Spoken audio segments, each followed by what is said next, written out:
सरांगेंच्या आंदोलनाला बळी पडून वेगळा निर्णय घ्याल तर आमदार पाडू असं ओबीसी नेते प्रकाश शेंडगे यांनी सरकारला इशारा दिलाय।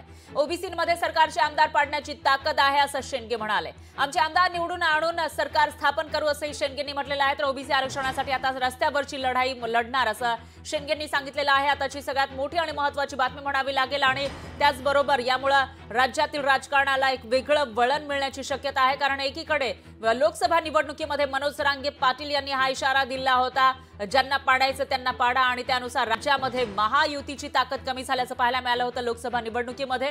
मात्र आता विधानसभा निवडणुकीमध्ये ओबीसी नेत्यांकडून हा इशारा दिला जातोय। जरांगेंच्या आंदोलनाला बळी पडून वेगळा निर्णय जर घेतला तर आमदार पाडू असा इशारा ओबीसी नेते प्रकाश शेंडगे यांनी दिलेला आहे। तर ओबीसीमध्ये सरकारचे आमदार पाडण्याची ताकद असल्याचंही शेंडगे म्हणतात। आमची आमदार निवडून आणून सरकार स्थापन करू असंही शेंडगेंनी म्हटलेलं आहे। तर ओबीसी आरक्षणासाठी आता रस्त्यावरची लढाई सुरू असल्याचंही शेंडगेंनी सांगितलंय।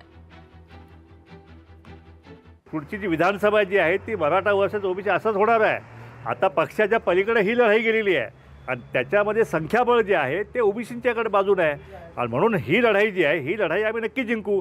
जर आमचे उमेदवार आम्ही उभा करण्याचे पाहिलं तर आम्ही उभासुद्धा करू आणि ते निवडूनसुद्धा आणू आणि सत्ता आणण्याचं सुद्धा जे आहे सत्ता आणायला सुद्धा ओबीसी समाज मागे पुढे पाहणार नाही। कारण शेवटी आमच्या मुलाबाळांचं आरक्षण जे आहे त्यांचं भविष्य जे आहे जर उद्ध्वस्त होणार असेल तर या महाराष्ट्रातला ओबीसी समाज हा स्वस्थ बसणार नाही। ताकद आहे 100% आमदार पाडायची ताकद ही फक्त ओबीसीमध्येच आहे। आदिवासींचा विरोध सगळ्या सर्वात जे आपला आहे, दलितांचा विरोध सगळ्या सर्वांना आहे, ओबीसींचा विरोध आहे, मुस्लिमांचा विरोध आहे। मग राहिलं कोण शिल्लक? जर हे सगळे समाज इकडे एकत्र झाले तर या ओबीसीच्या भूमिका घेणाऱ्यांचा फडशा या ठिकाणी राज्यामध्ये पडल्याशिवाय राहणार नाही। लोकशाही मराठी ऐका, पहा, जागरूक रहा।